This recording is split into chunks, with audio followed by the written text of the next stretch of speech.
नमस्ते, म रजित चौलागाई स्वप्न डिजिटलबाट र आज कुरा गर्दैछु एडोबी इलस्ट्रेटरको बारेमा। जस्तै हामीले फोटोसपको ट्युटोरियल्सहरू बनाइरहेको थियौँ। अब एडोबी इलस्ट्रेटरको सिरिजमा चाहिँ हामी डिजिटल आर्ट, डिजिटल पेन्टिङहरू कसरी गर्न सकिन्छ त्यसको बारेमा ट्युटोरियल्सहरू बनाउँछौँ। फर्स्टमा त के बुझ्नु पऱ्यो भन्दाखेरि तपाईँहरूले इलस्ट्रेटरमा के कस्तो टुल्सहरू अभाइलेबल छ अनि इलस्ट्रेटर बेसिकली कसरी काम गर्छ भनेर बुझ्नु पऱ्यो। सो आजको ट्युटोरियल त्यसको बारेमा हुन्छ। पहिला मैले के गरेँ भन्दाखेरि कमान्ड एन थिचेँ भने न्यू डकुमेन्ट हुन्छ हो, अथवा कन्ट्रोल एन थिचेँ भने मैले 1920x1080 अनि कलर्सहरू यो खासै केही चेन्ज गर्ने, यसमा त्यस्तो धेरै म्याटर गर्दैन।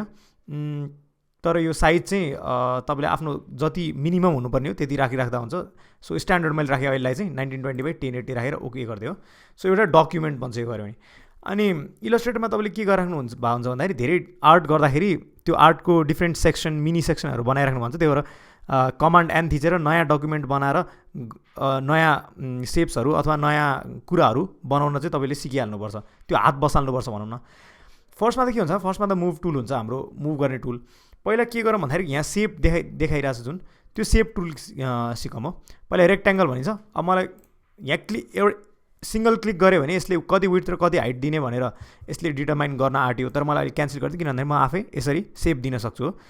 अनि त्यसपछि अहिले यो रेक्ट्याङ्गल किन देखिएन भन्दाखेरि, किन भन्दाखेरि यसको व्हाइट कलर छ, व्हाइटमा व्हाइट भएर नदेखिएको।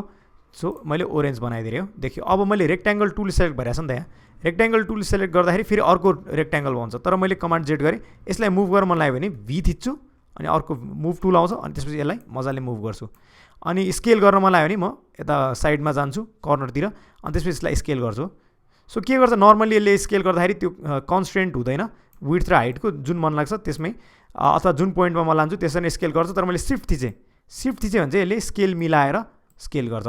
सो फोटोसपमा चाहिँ अपोजिट हुन्छ, तर यसमा सिफ्ट थिचेन भने चाहिँ यसले आफ्नै हिसाबले स्केल गरिदिन्छ। भनेको मतलब प्रोपोर्सन मिलाउँदैन हो। सो यसलाई यसरी राख्यौँ। अरू के छ त हामीसँग इलिप्स टुल छ। इलिप्स टुलबाट सिम्पल हामीले इलिप्स बनाउन सक्छौँ। यसरी सिम्पल एउटा पोइन्टमा गएर मैले ड्र्याग गरेँ भने इलिप्स बनिहाल्छ। अब तर मैले इलिप्सको ठाउँमा सर्कल बनाउन मन लाग्यो भने चाहिँ सिफ्ट थिच्छु अनि यसले के गरिदिन्छ भन्दाखेरि प्रोपोर्सन मिलाएर स्केल गरिदिन्छ। अनि त्यसपछि कलर यसले कुन चुज गर्यो भन्दाखेरि अघि नै मैले जुन कलर चुज गरेको थिएँ त्यो फरग्राउन्डमा यहाँ सेलेक्ट भएर बसेको छ अनि त्यसले त्यही कलर चुज गर्यो। अब मैले चेन्ज गर्नु पऱ्यो भने ब्याकग्राउन्डको कलर मैले यसमा ल्याइदिएँ। सो भन्नुको मतलब सेप्सहरू बन्यो। अब सेप्सहरू हामीसँग के छ त, पोलिगन छ। पोलिगन बनाउनु आयो भने डिफल्टली यसले यसरी पहिला जतिवटा सेपको जतिवटा भर्टिसेसको पोलिगन बनाएको थिएँ मैले त्यही पोलिगन बनाइदिन्छ। फेरि स्केलको सेम नियम हो। स्केल गर्दाखेरि यसले ऱ्यान्डमली स्केल गरिदिन्छ यसरी। जस्तै आफूलाई जुन सेपमा मन लाग्छ त्यसरी गर्न सक्नुहुन्छ। तर मैले यदि सिफ्ट थिचेर स्केल गरेँ भने चाहिँ यसले प्रोपोर्सन मिलाएर स्केल गर्छ। अनि पोलिगनको कुरा गर्दाखेरि ठ्याक्कै पोलिगनको कुरा गर्दाखेरि यो पोलिगन टुलमा मैले क्लिक गरेर फर्स्ट क्लिक गरेँ भने कतिवटा साइड बनाउने त, जस्तै मलाई बनाउन मन लाग्यो 10वटा साइडको पोलिगनले 10वटा साइडको पोलिगन बन्छ। अनि मलाई स्केल गर्न मन लाग्यो भने यसरी म सिफ्ट थिचेर स्केल गरेँ भने प्रोपोर्सनमा स्केल हुन्छ हो। अनि त्यसपछि मलाई यसको कलर चेन्ज गर्न मन लाग्यो अरे। अब कलर चेन्ज गर्दाखेरि के गर्न सकिन्छ भन्दाखेरि यसरी मैले फरग्राउन्डमा जुन कलर थियो ब्याकग्राउन्डमा त्यसलाई फरग्राउन्डमा ल्याउन पनि सक्छु। अनि यसको कलर अटोमेटिकली चेन्ज हुन्छ, किन भन्दाखेरि यो एक्टिभ सेलेक्सन हो कि एक्टिभली सेलेक्ट भइरहेछ, त्यस कारणले कलर डिरेक्टली चेन्ज भयो। तर अब कलर चेन्ज गर्ने अर्को अप्सन के छ भन्दाखेरि जुन फास्ट हुन्छ हामीले काम गरिराख्दाखेरि यसलाई मैले साइज घटाइदिएँ। अनि त्यसपछि यसलाई मलाई ब्ल्याक बनाउन मन लाग्यो अथवा यहाँ भएको कुनै कलर लिन मन लाग्यो भने म आई थिच्छु अनि यो आई ड्रपर टुल आउँछ है। सो अल्टरनेटिभली भी थिचिराख्दा यहाँ गएर म यो टुल सेलेक्ट गर्न पनि सक्छु। तर म के गर्छु भन्दाखेरि भी थिचिरहेको छु भने अथवा सेलेक्ट भइरहेछ भने म आई थिच्छु अनि त्यसपछि कुनै पोइन्टमा यो लग्यो भने त्यो के हुन्छ त, अब यसले त्यसको कलर लिइदिन्छ। तर यसमा के हुन्छ भन्दाखेरि जस्तै यो सर्कललाई मैले एउटा फिलको ठाउँमा ग्रेडियन्ट फिल गरिदिएँ। यसमा ग्रेडियन्ट फिल भएको छ नि त। अनि मलाई यो पोलिगनलाई यो सर्कलको कलर दिन मन लाग्यो, मैले आई थिचेर गरेँ भने यसरी यसले ग्रेडियन्ट नै लिदियो। सो कलर लिएन, तर यसले के गर्यो भन्दाखेरि ग्रेडियन्ट नै लिदियो। यसले एउटा मात्रै कलर लिन सक्थ्यो एक्ज्याक्ट त्यो पोइन्टमा, तर इलस्ट्रेटर स्मार्ट भएको कारणले चाहिँ यो ग्रेडियन्टै लिदियो। अब अरू कुरा भनेको लेयरको तपाईँले बुझ्नुपर्ने हुन्छ। यसमा लेयर कसरी काम गर्छ भन्दाखेरि फोटोसपमा जस्तै हामीले नयाँ केही कन्टेन्ट एड गऱ्यौँ भने नयाँ लेयर स्ट्याक हुँदै गएको थियो नि त। तर यसमा के हुन्छ भन्दाखेरि यसमा त्यस्तो हुँदैन। यसमा एउटा लेयर बनाएको छ भने त्यही लेयरमा कन्टेन्टहरू एड हुँदै जान्छ। तर हामीले अब डिफ्रेन्ट डिजिटल आर्ट गर्दाखेरि अथवा क्यारेक्टर बनायो भने जस्तै क्यारेक्टरको डिफ्रेन्ट पार्ट्स डिफ्रेन्ट लेयर्समा राख्नुपर्ने हुनसक्छ। त्यसकारण लेयर बनाउन सिक्नुपर्ने हुन्छ। लेयर बनाएपछि अब मलाई यो 4वटा कुरा छ मसँग, 4वटालाई 4वटा डिफ्रेन्ट लेयरमा राख्न मन लाग्यो अरे अब म के गर्छु, एउटा लेयर मसँग छ यहाँ क्रिएट न्यू लेयर भन्ने छ नि, त्यसमा म 1 2 3 चोटि क्लिक गरेँ भने 3वटा लेयर बनाइदियो यसले, लेयर 1 देखि 4 सम्म बनाइदियो। अब मलाई जुन लेयर सेलेक्ट गर्न मन लाग्छ यो पोलिगनलाई मैले यहीँ राखिदिएँ अरे, अर्को पोलिगनलाई मैले यसरी ड्र्याग गरेर यता लग्यो भने लेयर 2 भित्र छिर्छ यो। अनि त्यसपछि यसरी इलिप्सलाई यहाँ ल्याएर छिराइदियो भने लेयर 3 भित्र छिर्छ, यो रेक्ट्याङ्गललाई यहाँ ल्याएर छिराइदियो भने लेयर 4 भित्र छिर्छ। अनि लेयरिङको कन्सेप्ट त्यही हो, जुन माथि हुन्छ त्यो टपमा देखिन्छ।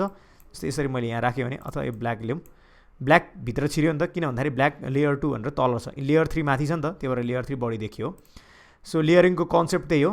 अनि त्यसपछि लेयरको नामहरू चेन्ज गर्न मन लाग्यो भने मलाई के गर्छु त, म लेयर 4 को ठाउँमा अब मलाई यो रेक्ट्याङ्गल हो त्यस कारणले रेक्ट भनेर लेखेँ, डबल क्लिक गर्छु अनि त्यसपछि आफूलाई जे चाहिएको त्यो लेख्छु। सो यसरी नै तपाईँ खेल्न सक्नुहुन्छ। अनि मानौँ तपाईँलाई अब यो सेप्सहरू त सिम्पल सेप्स भयो, अरू अब डिजिटल आर्ट गर्दाखेरि डिफ्रेन्ट सेप्सहरू चाहिन्छ नि हामीलाई, कस्टम सेप्सहरू। त्यसको लागि के छ भन्दाखेरि पेन टुल भन्ने अप्सन छ। पेन टुल भनेको निकै रमाइलो हुन्छ अनि त्यसपछि पावरफुल पनि हुन्छ। पेन टुल भनेको कसरी काम गर्छ भने पेनले कोर्या जसरी हो, त्यो बेसिकली त्यो बुझ्दा हुन्छ। पहिला मैले एउटा ठाउँमा क्लिक गरेँ अनि यसले एङ्कर पोइन्ट बनाइदियो, त्यो एङ्कर पोइन्ट फेरि मैले ड्र्याग गरेँ, फेरि अर्को ठाउँमा बनाइदियो, फेरि अर्को कुनै ठाउँमा बनाइदिएँ, फेरि अर्को बनाइदियो, अनि अटोमेटिकली यो सेलेक्ट हुँदै जान्छ, क्लोज हुँदै जान्छ। क्लोज भएको छैन तर क्लोज भएको जस्तो देखाएको छ।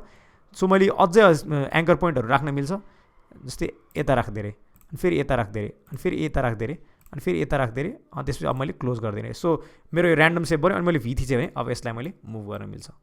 सो अघि नैको यो सेप्स मलाई यो रेक्ट्याङ्गलहरूबाटै बनाउनु पर्यो है, मैले अब यसलाई रोटेट गरेर रेक्ट्याङ्गलको साइज अनि फेरि रेक्ट्याङ्गललाई कपी गरेर, सो कपी गर्ने टेक्निक भनेको चाहिँ के भन्दाखेरि अल्ट थिचेर मैले यसलाई मुभ गरेँ भने कपी हुन्छ। तर कपी हुँदाखेरि एउटै लेयरमा कपी हुन्छ। फेरि त्यसलाई मैले अफ गरिदिएँ भने अघि नै यहाँ थियो, फेरि यही लेयरमा अर्को कपी भयो।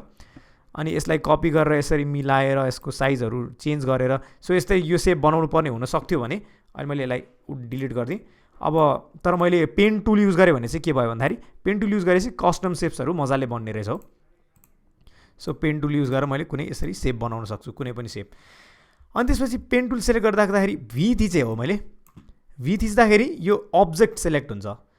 तर मलाई अब्जेक्ट फेरि यो मोडिफाई गर्न मन लाग्यो अरे, त्यो गऱ्यो भने म के गर्छु भन्दाखेरि यहाँ डिरेक्ट सेलेक्सन टुल भन्ने छ, यो डिरेक्ट सेलेक्सन टुलमा गयो भने यसको सर्टकट भने ए हो। जस्तै म भी थिचिरहेको छु, त्यो भनेको मतलब सेलेक्ट अब्जेक्ट सेलेक्ट भएको छ। तर मलाई यो चेन्ज गर्न मन लाग्यो अरे, अब म ए थिच्छु, ए थिचेपछि एङ्कर पोइन्टको अप्सनहरू आउँछ। अब मैले ए थिचेर एङ्कर पोइन्टमा यहाँ थिचेँ भने के हुन्छ त, यो सेलेक्ट हुन्छ, यो मुभ हुने अप्सन आउँछ कि। जस्तै यो मानव अब मैले यो मन्दिर बनाएको थिएँ, चुचुरो थियो अरे, अलिकति एङ्गल मिलेन अरे, माथि लान मिल्छ यसरी हो। त्यो भन्नुको मतलब यो टुल हाम्रो डिस्पोजलमा छ, ठ्याक्कै एङ्कर ए थिच्न साथ एङ्कर पोइन्टहरू सेलेक्ट हुन्छ। अनि त्यसपछि मैले यसलाई मुभ गर्न सक्छु। अब यसलाई मैले कर्भ गर्न मन लाग्यो भने त्यो एङ्कर लेखेको तलपट्टि अथवा एङ्कर पोइन्टको तलपट्टि यो सर्कुलर जुन छ त्यसमा क्लिक गरेर मैले यसरी ताने अथवा माथि लग्यो भने के हुन्छ त, चेन्जेस हुन्छ त। सो यसलाई ताने भने यो एकदम प्रिसाइजली अथवा चुचुरो बनेर जुन हाम्रो पिक जस्तो आएको थियो त्यो भनेको एङ्गलमा चेन्ज हुँदो रहेछ। सो अलिकति मैले कर्वेचर दिन मन लाग्यो भने यसरी दिन सक्छु कुनै पनि पोइन्टलाई। जस्तै यसमा पनि मलाई कर्वेचर दिन मन लाग्यो, सो मैले यसरी दिन सक्छु। सो मेरो लिफ जस्तो सेप बन्न खोज्यो हो। अब फेरि के भयो भन्दाखेरि यो कर्वेचर दिँदाखेरि यसले दुईवटा एङ्कर पोइन्ट बनाइदियो, यहाँ दुईवटा एङ्कर पोइन्ट। अनि त्यसपछि यो ह्यान्डल भन्ने छ नि, त्यो ह्यान्डलले चाहिँ बेसिकली एङ्गल सेलेक्ट गर्न मिल्छ अथवा भनौँ एङ्गल मिलाउन मिल्छ। यसमा ह्यान्डलमा थिचेर मैले यसरी गरेँ भने सो एङ्गल बन्यो। माथि ल्यायो भने यसले एङ्गल चेन्ज गर्यो, तल ल्यायो भने भित्र लगिदिन्छ, भित्रबाट एङ्गल मिलाइदिन्छ। सो यस्तै गरी कस्टम सेप्सहरू डिफ्रेन्ट खेल्न सकिन्छ। अब आफूलाई जस्तो मन लागेको। अनि फेरि मलाई यो अलिकति बढी गरेर जस्तै अनि एङ्कर पोइन्ट सेलेक्ट गरेर फेरि एङ्कर पोइन्टलाई अलि यताउति मुभ गर्न पनि सक्छु। अनि फेरि यो सानो लाग्यो भने फेरि एङ्कर पोइन्टलाई यता मुभ गरेर बढी गर्न पनि सक्छु। सो बेसिकली के हो भन्दाखेरि जति एङ्कर पोइन्ट भयो त्यति बढी डिटेल। जस्तै हामीले क्यारेक्टर्सहरू बनायौँ भने डिजिटल क्यारेक्टर्स, त्यसमा त अलिकति बढी डिटेल चाहिन्छ। जस्तै यो आँखा हो अरे, जस्तै त्यो भनेको मतलब आँखाको सेप दिनलाई त अलिकति यहाँ मैले यता ल्याउन सक्छु। अनि त्यसपछि यसलाई फेरि अलिकति यता लान सक्छु। सो भनेको मतलब एउटा आँखी भाउतिर अलिकति बढी कर्वेचर, एउटा अलिकति बढी कर्वेचर यतातिर अलिकति कम कर्वेचर हो, त्यसरी मैले दिन सक्छु। अनि फेरि यसमा मलाई केही कन्टेन्ट थप्न मन लाग्यो। अब जस्तै यो लेयर कुन हो हेरौँ है, यतापट्टि छ हो, यो सेलेक्ट भएर यो पाथ भन्ने लेयर हो, यसलाई मैले अफ गरेँ भने यो हुन्छ। यसलाई पहिला मैले न्यू लेयरमा ल्याउँछु, किन भन्दाखेरि मलाई केही नयाँ कुरा गर्न मन लाग्यो भने न्यू लेयरमा ल्याउने बानी राम्रो हो। अनि त्यसलाई मैले के गरिदिन्छु त आई भनेर सेलेक्ट गरिदिन्छु। अब फेरि मैले यहाँ गएर के इलिप्स टुल सेलेक्ट गरेँ अनि सिफ्ट थिचेर एउटा भित्रको सेप बनाइदिएँ अनि भी थिचेँ। अनि त्यसपछि आई थिचेर यता व्हाइट कलर दियो भने बेसिकली व्हाइट बन्छ। अनि यो मलाई के गर्न मन लाग्यो त यसलाई आँखाको जेनरली यो कलर हुँदैन, अथवा यो भनेको ब्ल्याक कलर हुन्छ हो, यो भित्रको परेला जस्तो। अनि यो भनेको हाम्रो बेसिकली व्हाइट कलर हुन्छ। अब तेरो यसलाई मैले यसरी व्हाइट दिन पनि सक्छु, तर मलाई अलिक व्हाइटिस तर अलिकति ग्रेइस जस्तो पनि चाहियो भने के गर्न सक्छु त ग्रेडियन्ट पनि यसरी मिलाउन सक्छु। अनि यो ग्रेडियन्ट एडिट गर्नु पऱ्यो, ग्रेडियन्ट एडिट गर्नु पऱ्यो भने यहाँ डबल क्लिक अथवा के यहाँ ग्रेडियन्ट अप्सन भन्ने छ, त्यहाँ म जान सक्छु अनि त्यसपछि एडिट ग्रेडियन्ट गर्न सक्छु। अथवा ग्रेडियन्टको कलर चेन्ज गर्नु पऱ्यो भने यहाँ यो ह्यान्डल्सहरू जुन छ यो कलरको बक्स कलर स्टप्सलाई यताउति गर्न सक्छु अनि त्यसपछि मेरो चेन्ज हुन्छ। जस्तै मलाई अलिकति व्हाइट मात्रै चाहिएको छ भने के गरेँ, यहाँ बडी कलर स्टप एड भयो भने त्यहाँ क्लिक गरेर मैले ब्याक स्पेस थिचेँ भने हराउँछ। मलाई अहिले दुईवटा मात्रै कलर चाहिएको छ, त्यही भएर यो व्हाइट ठिक छ। यसलाई मैले डबल क्लिक गरेँ। अब यो मलाई अलिकति व्हाइटिस अलिकति ग्रेइस चाहियो अरे, म यता सिलेक्ट गरिदिन्छु, अलिकति येलोइस भयो ग्रेइस, अनि त्यसपछि येलोइ घटाइदिन्छु यहाँबाट। सो हल्का ग्रेइस जस्तो भयो, ग्रेइस येलोइस कलर भयो यतातिर। अनि यो साइडमा बिस्तारै घट्दै घट्दै घट्दै व्हाइटिस भएको छ। सो यस्तै गरी कलर पनि खेल्न सक्नुहुन्छ तपाईँले। यस्तै गरी तपाईँले अब डिफ्रेन्ट टुल्सहरू खेल्न सक्नुहुन्छ। अनि त्यसपछि अर्को कुरा भनेको जस्तै लेयर अर्गनाइजेसनको कुरा हो। लेयरलाई तपाईँले मजाले अर्गनाइज गर्नुपर्ने हुन्छ, किन भन्दाखेरि हामीले आर्ट गर्दै जाँदाखेरि डिफ्रेन्ट सेप्सहरू बनाउँछौँ, धेरै कुराहरू गर्छौँ। अनि यो एकछिनमै हाम्रो के हुनसक्छ भन्दाखेरि लेयर एकदमै कन्जस्टेड देखिन थाल्छ कि, त्यस कारणले अर्गनाइज गर्ने बानी चाहिँ पहिलेदेखि राम्रो। अनि त्यसपछि मलाई कुनै पनि कुराको प्रपर्टी चाहिन्छ भने चाहिँ जस्तै यो रेक्ट्याङ्गलको प्रपर्टी चाहिन्छ भने प्रपर्टीभित्र जान्छु। अनि त्यसपछि यो फिल अथवा स्ट्रोक, जस्तै यहाँ स्ट्रोक भइरहेको रहेछ हो, स्ट्रोक भएर यसले 1 पिक्सलको मात्रै सानो एउटा कालो कलरको स्ट्रोक हालिदिएको छ, मलाई त्यो मन परेन। जस्तै म रेक्ट्याङ्गल सेलेक्ट गर्छु, मेरो प्रपर्टिज प्यानलमा अप्सन आउँछ, अनि त्यसपछि म यहाँ स्ट्रोकमा गएर 0 गरिदिन सक्छु। अनि म ओपेसिटी घटाइदिन मन लागेर जस्तै यसरी घटाइदिन्छु। जस्तै मलाई यो ब्ल्याक कलरको परेलाको ओपेसिटी घटाउनु मन लाग्यो अरे, यसरी म घटाउन सक्छु हो। अब यति नै कुराहरू हो अहिलेको यो बिगिनर ट्युटोरियललाई। अनि अरू ट्युटोरियलहरूमा म स्पेसिफिक कुराहरू गर्नेछु, जस्तै डिजिटल आर्ट स्पेसिफिक आर्टहरू कसरी बनाउन सकिन्छ भनेर। त्यसको लागि स्वप्न डिजिटललाई सब्सक्राइब गर्नु होला। धन्यवाद।